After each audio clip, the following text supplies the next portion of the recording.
नमस्कार, बहुत स्वागत है आपका। माघ मास के कृष्ण पक्ष की चतुर्थी को संकष्टी चतुर्थी, तिल चौथ या तिलकुट्टा चौथ भी कहते हैं। 12 महीने की अनुक्रम में यह सबसे बड़ी चतुर्थी तिथि मानी जाती है, क्योंकि इसके बाद पौष माह की चतुर्थी तिथि को भी संकट चतुर्थी कहते हैं। तो चतुर्थी के तिथि के दिन व्रतों के पालन से संकटों से मुक्ति मिलती है और धन की मुश्किलें भी दूर होती है। हालांकि सकट चौथ का व्रत संतान के सुरक्षा के लिए, संतान की लंबी आयु के लिए और घर परिवार के जो सकारात्मक चीज़ें हैं उसको बढ़ाने के लिए, यानी घर परिवार की रक्षा के लिए भी महिलाएं रखती है। तो गणपति जी की पूजा करने से घर से नकारात्मकता भी समाप्त होता है और घर परिवार में खुशहाली रहती है। और ऐसा कहा जाता है कि गणेश जी घर में आ रही सारी विपदाओं को दूर करते हैं और व्यक्तियों की मनोकामनाओं को भी पूरा करते हैं। तो भगवान श्री गणेश को जो चतुर्थी तिथि है उसको खला तिथि कहते हैं और इसका मतलब है कि रिक्ता मतलब कोई भी शुभ कार्य इस दिन नहीं करना चाहिए। तो यदि चतुर्थी तिथि गुरुवार को हो तो मृत्युदा होती है और शनिवार को चतुर्थी तिथि हो तो सिद्धिदा होती है। चतुर्थी के रिक्ता होने का दोष उस विशेष स्थिति में लगभग समाप्त हो जाता है। लेकिन इस संकष्टी सकट चतुर्थी जो है, इस दिन विशेष तरीके से पूजा पाठ किए जाते हैं। आइए जानते हैं विस्तार से। और माघ महीने के कृष्ण पक्ष की सकट चौथ या लंबोदर संकष्टी चतुर्थी का व्रत मनाया जाएगा और शुभ मुहूर्त है और चंद्रोदय के उपरांत अर्घ्य देकर भगवान गणेश की विधि विधान से पूजन होगा। वैसे तो इस चतुर्थी तिथि पर गणेश जी की विशेष आराधना की जाएगी और पुराणों की माने तो संकटा चौथ के दिन भगवान गणेश के जीवन पर सबसे बड़ा संकट आया था और उन्हें हाथी का मस्तक लगाया गया था। और संकष्टी चतुर्थी के दिन भगवान गणेश का व्रत रखने से व्यक्ति की हर मनोकामना पूर्ण होती है और जीवन के कष्ट मिट जाते हैं। तो सूर्योदय से पहले ही उठ जाएं, बिना नहाए कुछ भी मत खाइएगा, झूठ तो बिल्कुल भी ना बोलें और इस दिन में सोना भी नहीं चाहिए। ब्रह्मचर्य का पूर्ण पालन करें और विघ्नहर्ता गणेश जी को दूर्वा, पुष्प और लड्डू का भोग लगाएं।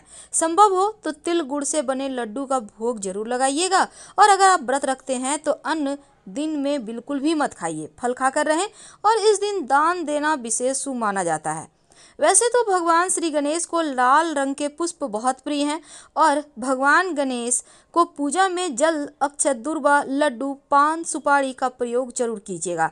लेकिन भूल कर भी तुलसी के पत्ते अर्पित मत कीजिएगा, वरना गणेश जी नाराज हो जाएंगे। पूजा के बाद शाम के समय चंद्रमा को अर्घ्य देकर ही व्रत खोलें और सकट चौथ पर गणपति की पूजा करने से सारे संकट दूर हो जाते हैं। इस दिन भूल कर भी जमीन के अंदर उगने वाली चीज़ों का सेवन मत कीजिएगा और भगवान श्री गणेश की पूजा में काले वस्त्र भी धारण मत कीजिएगा। पूजा के दौरान पीले और सफ़ेद वस्त्र धारण कर सकते हैं और इस दिन भगवान श्री गणेश का व्रत विधि विधान से जीवन के हर कष्ट, हर संकट दूर हो जाते हैं और व्रत का पूरा फल भी मिलता है। तो इस बार इस जो गणेश चौथ है, सकट चौथ जिसको हम कहते हैं, सकट चौथ के दिन भगवान गणेश जी को अगर आप चाहते हैं कि विशेष आपकी मनोकामना पूरा हो तो ऐसे में गणेश जी की पूजन के साथ भूल कर भी चूहे को मत सताइएगा इस दिन, वरना गणेश जी नाराज होंगे। और चंद्रमा को जब अर्घ्य देंगे, अर्घ्य देने के बाद ही आपका व्रत पूर्ण होगा। आप फलाहार कीजिए। इसके बाद एक घी का दीपक जलाएं। दीपक में लाल धागे की बाती होगी और उसमें लौंग जरूर डालिएगा। साथ ही आप चाहें तो दीपक में एक सिक्का भी रख सकते हैं। बाद में इस सिक्के को उठाकर संभाल के रख लीजिएगा। देखिए, उसके बाद श्री गणेश को लाल गुड़हल का पुष्प या फिर पीले गेंदे का पुष्प जो भी आपके पास है उन्हें अर्पित करें। अगर आक का पुष्प आपके पास है तो सर्वोत्तम होगा। फिर उन्हें अक्षत अर्पित करें। आपके पास मोदक है जो कि उनको सबसे ज़्यादा प्रिय है, उसका भोग लगाएं, नहीं है तो गुड़ का भोग लगाएं। वैसे गणेश जी को मोदक सबसे ज़्यादा प्रिय है। फिर ओम गणेशाय नमः या फिर ओम गंग गणपतये नमः इसका 108 बार जप करें। शाम के समय भगवान गणेश की यानी गणेश चतुर्थी के दिन आप कथा भी सुने और श्रद्धानुसार गणेश भगवान की मंत्र जप करें, उनकी स्तुति करें, गणेश जी का सहस्त्र नामावली का जप करें, गणेश शिव चालीसा पढ़ें, आप गणेश पुराण का भी पाठ कर सकते हैं और नमः शिवाय का भी जप करें। देखिए शुभ मुहूर्त क्या है, तो 7 नवंबर को ही चतुर्थी तिथि लग जा रही है शाम 4:21 से, लेकिन 8 नवंबर सोमवार को दोपहर 1:16 तक चतुर्थी तिथि है, फिर समाप्त हो जाएगी। गणेश जी को मोदक यानी लड्डू बहुत प्रिय है, इसलिए चतुर्थी तिथि पर गणेश जी को मोदक जरूर अर्पित करें।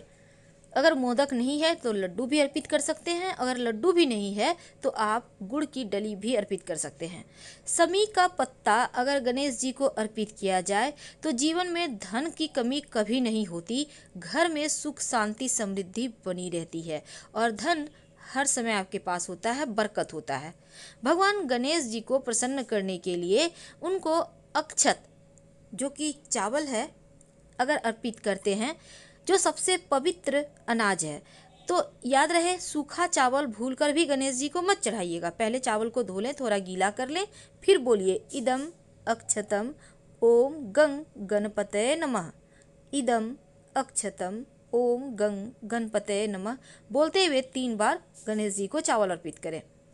विघ्नहर्ता गणेश जी को सिंदूर भी अर्पित करने का विधान है, क्योंकि उन्हें सिंदूर की लाली बहुत पसंद है। अब गणेश जी को सिंदूर का तिलक लगाइए और गणेश जी की कृपा प्राप्त होती है उनको सिंदूर लगाने से। और जब सिंदूर लगाइएगा तब आप एक मंत्र बोलिएगा, सिंदूरम शोभनम रक्तं सौभाग्यम सुखवर्धनम शुभदम कामदम चैव सिंदूरम प्रतिगृहताम ओम गंग गणपतये नमः।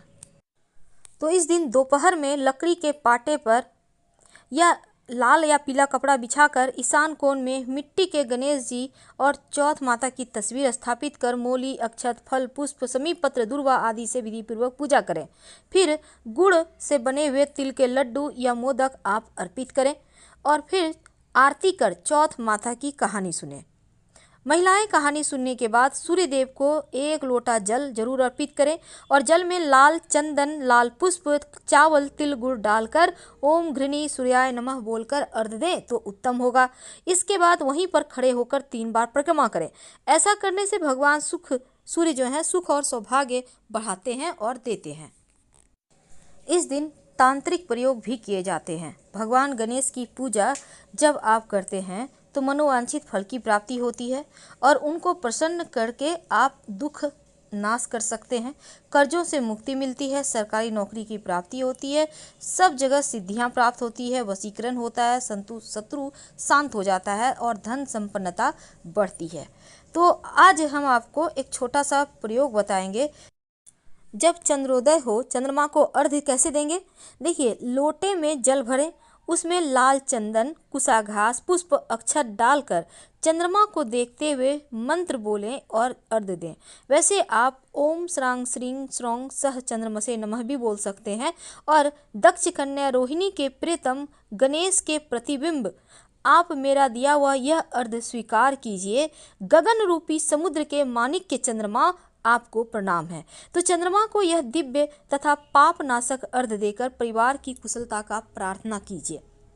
और इस दिन शास्त्रों के अनुसार तिल गुड़ का तिलकुट्टा बनाकर उसे दान करना चाहिए। व्रत करने वाले लोगों के लिए अगर संभव ना हो तो 10 महादान कर सकते हैं, जैसे अन्न का दान, नमक का दान, गुड़ दान, स्वर्ण दान, तिल दान, वस्त्र दान, गाय का घी का दान, रत्नों का दान, चांदी दान और 10वां शक्कर का दान जरूर करें। ऐसा करने से दुख दर्द कर्ज बीमारी अपमान के बीच से मुक्ति पा लेते हैं और गाय हाथी को गुड़ खिलाने से अकाल मृत्यु का भय नहीं रहता। इस दिन चावल का प्रयोग किया जाता है।